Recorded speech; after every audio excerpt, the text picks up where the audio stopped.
Judge, do you have a case number yet for me? I do. It's 21-1943. Thank you. Okay, we're streaming now, so we can go on the record. Go ahead. All right. Your name is Anya Jalen Moore? Anaya. Anaya, I'm sorry. It's okay.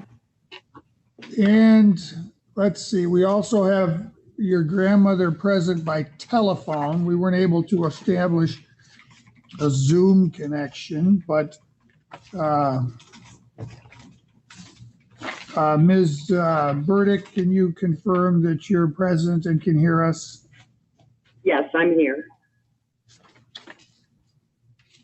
Okay, so Anaya, I need to advise you of your rights. First of all, do you have a copy of the petition that's been filed? Yes. And you've had a chance to read that? No, I did not read it yet. All right. Well, let me read it for you. It asserts that on June 9th of 2021, under count 1, that you did make an assault or an assault and battery upon Cheryl Burdick, a resident or former resident of your household, contrary to statute. It also asserts that this is offense. This is an offense that resulted in damage to another person's property or physical injury. It carries a penalty for an adult of up to 93 days in jail and or a fine of up to $500, and permits a consecutive sentence. Well, I guess that doesn't apply here because this was not in a place of confinement. So now that I've read it, do you understand the charge that's been made against you? Yes. Okay.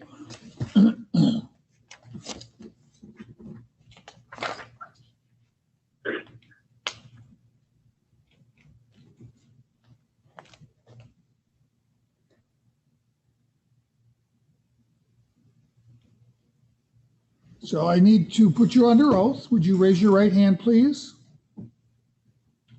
You do swear to tell the truth, the whole truth, and nothing but the truth, so help you God?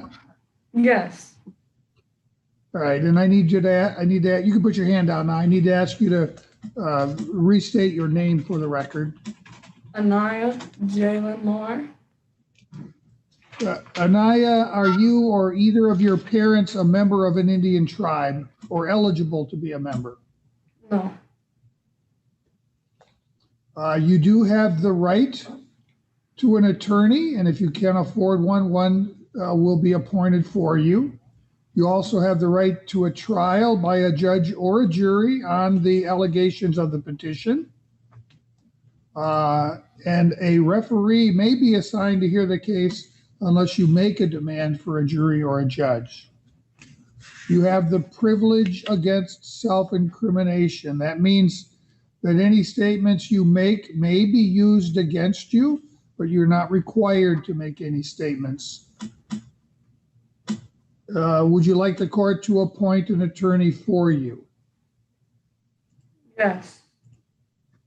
All right, I will appoint an attorney then, and we will adjourn the preliminary hearing until such time as we can have a hearing scheduled at which your attorney would be present.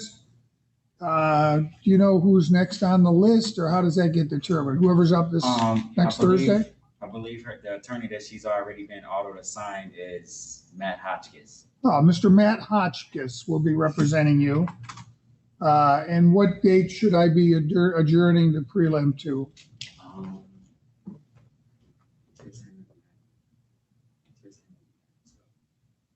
I'm assuming Matt's next day is the 24th, I believe. The 24th, because we just had Matt on Monday.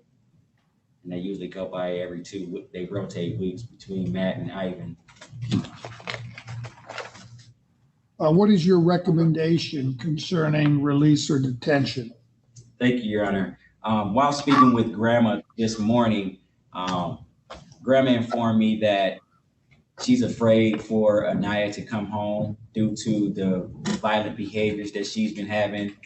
Grandma informed me that Anaya fails to follow any of the rules at home. She's constantly sneaking out. And just overall, she doesn't feel safe in the home. So at this time, I would recommend for Anaya to stay remanded.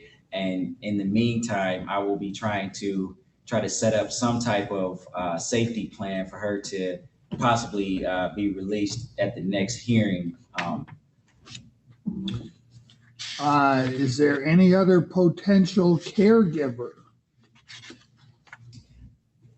From what Grandma has informed me of, there's not. Unless Grandma would like to speak up and mention anything. So, Ms. Burdick, could you tell me how it is that Anaya came to be in your care? My understanding is that there's no formal guardianship in place. Is that correct? Correct. She was living in Mississippi when a guardianship was established to her mother's twin sister, Kimberly. She lost her child they moved to Georgia from Mississippi. And in the meantime, the children were taken from the aunt for drug charges. So that's how they end up placed here in my home. So she was placed with you by Child Protective Services in the state of Georgia? Yes, sir. Is there still an open neglect case in the state of Georgia? Yes. Well, that complicates things. Have you been in contact with any CPS folks on this file? The one in Georgia? Right, that's who you, well, Yeah. let me back up a minute.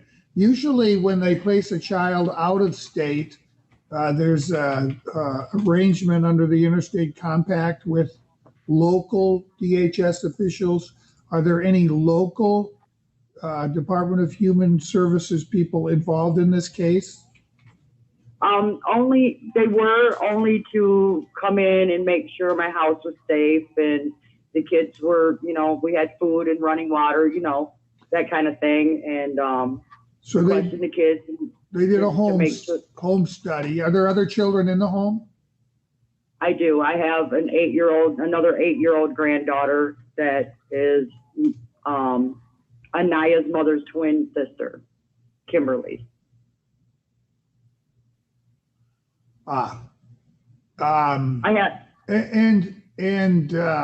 So if there's an open case in Georgia, that means likely that the Georgia court has taken jurisdiction over Anaya.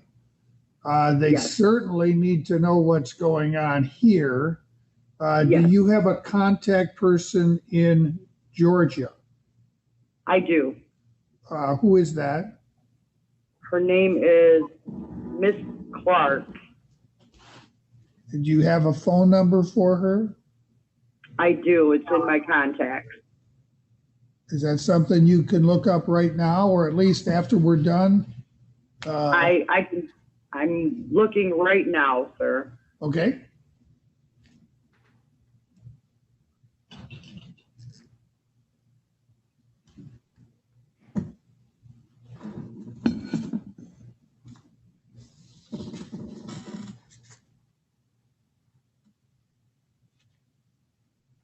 Oh. Great. Okay.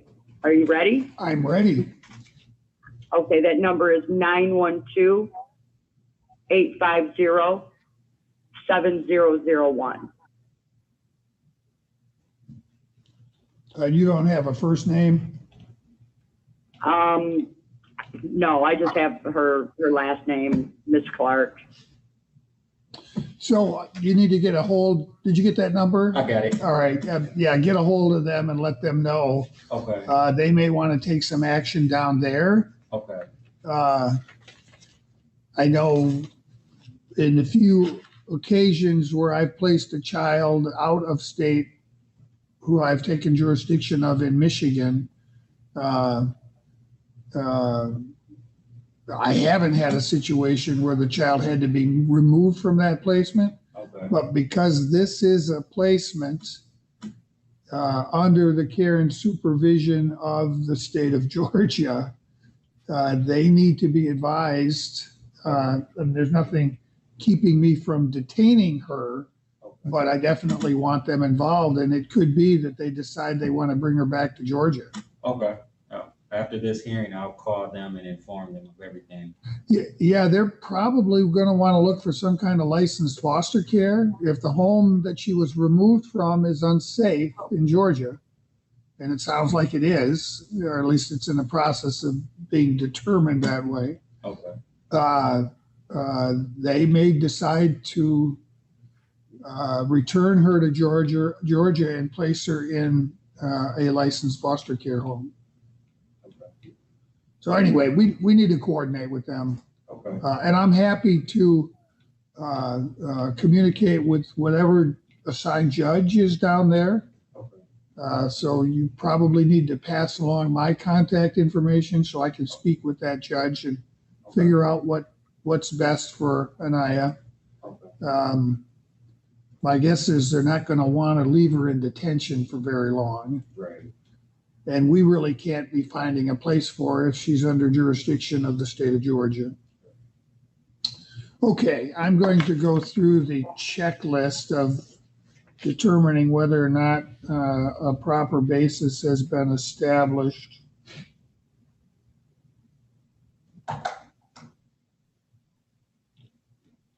So it doesn't look like mandatory detention is called for.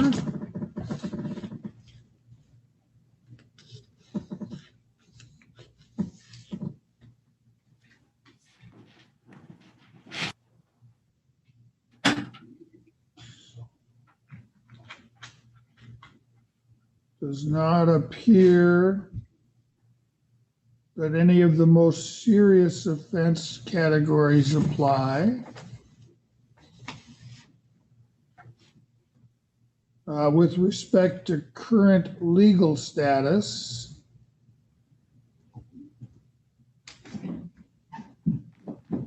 it's not on the list because this is unusual, but the fact that she's under the care and jurisdiction of the state of Georgia Department of Human Services puts her in a unique legal status in my estimation.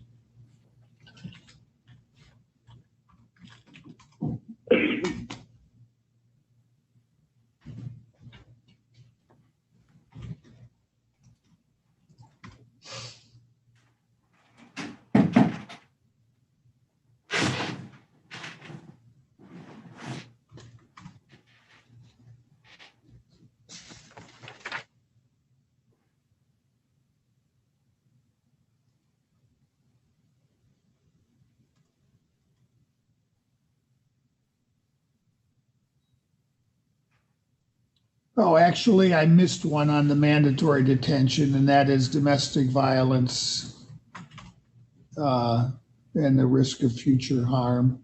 I think that judge, that combined with her legal status as a ward of, temporary ward of the state of Georgia, really mandates that I keep her detained.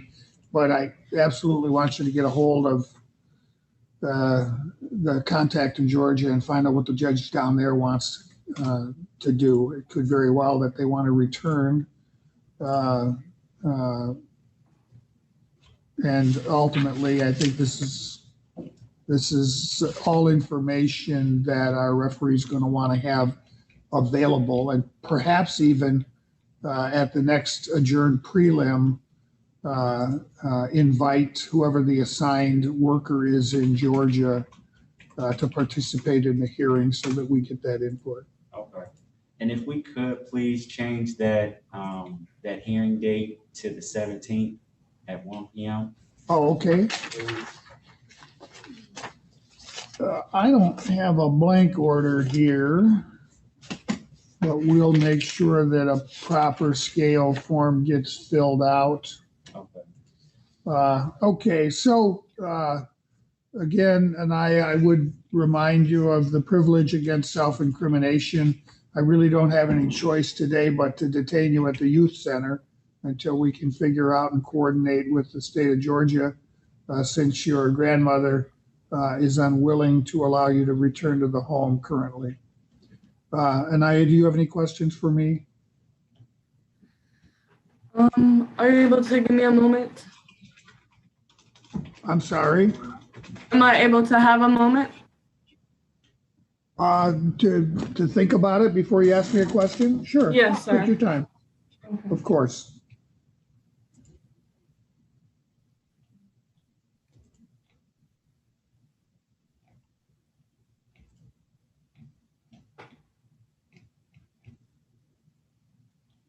So if I pay it for the misdemeanor,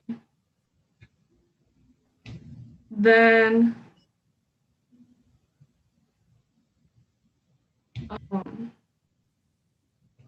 would it be released? No, you don't have the option of deciding to pay a fine and be released. Frankly, right now I can't release you because there's no one that can provide you with proper care and custody.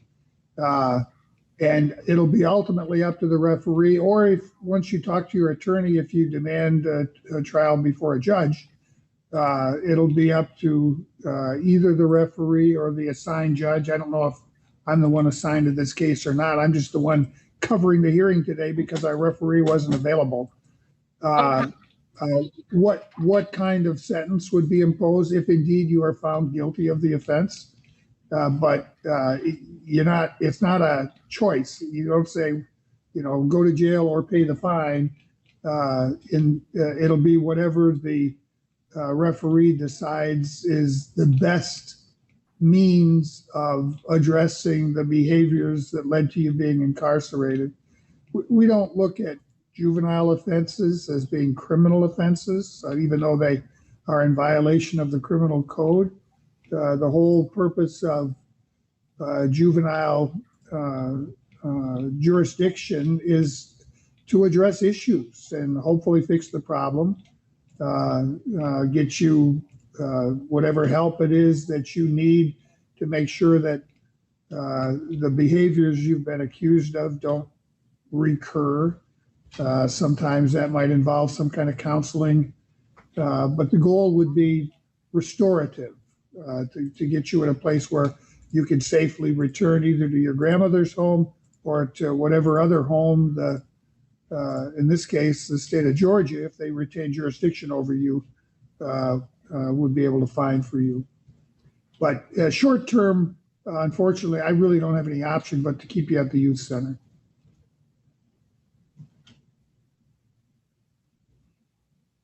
And I realize you don't want to be there, but I really don't have a choice today. So that next hearing again is 17th at 1 p.m. June 17th at 1 p.m. That will be held in front of our referee. It'll be a continuation of the preliminary hearing that we started today. And your attorney will be present. You will have an opportunity to speak with him privately. He will give you some advice as to how he thinks you should proceed. And then again, the complicating factor that you're under court jurisdiction in the state of Georgia will necessitate that some Department of Human Services employee from the state of Georgia will have to participate, since from what I understand, you're technically placed with them for care and custody, and then they in turn placed you with your grandma. Since you're no longer with your grandma, it's incumbent on them to find a place where you can go at the point where we believe it's safe for you to be released from the youth center. Right now, I've got no place for you to go, so I'm sorry. I realize that although your own behaviors have contributed to why you're there now, the reality is that it sounds like you've had a whole lot to deal with in your life that no young person should have to deal with. And for that, I'm truly sorry. And we will do, at least from our perspective, whatever we can to get you into a healthy environment where you will have a chance to thrive. So that concludes our hearing today. We'll get an order issued and get it downstairs. I know our referee is pressing that we use the official scale forms to do that. So I'll need to pull that up. All right. That concludes our hearing. Thank you. Ms. Burdick, did you have any questions for me? No, I just wanted to make it clear that I did not want to do this with my granddaughter. I wanted her to stay here and give her the life that she deserves. And I'm sorry that it all come down to this. That's all I wanted her to know. So I'm hoping she can hear me and that I will always love her no matter what. I just can't let her abuse me. I've allowed her mother to do it for too many years. I know she's been through a lot. Yes, I do. And that's why I've tried to be here and pick up the pieces for her. Apparently, I don't know if she concepts all of what's going on. I've tried to talk with her and keep things between her and I, work things out on our own. And it's just gotten to the point where now she's become violent. This is the second time, and I just can't allow her to do this to me. Yes, she was able to hear you. And I know you've had your hand up. I wanted your grandmother to finish, but you had another question for me? Yes. Your turn. Do you know when I will be able to speak with my attorney? I don't know if he will try to contact you before the scheduled hearing, but he certainly will speak with you on the day of the scheduled hearing before the hearing goes forward. Yeah, usually he'll call a few days before. Usually. Okay. Thank you, sir. You're welcome. That concludes our hearing. Have a good day, everyone.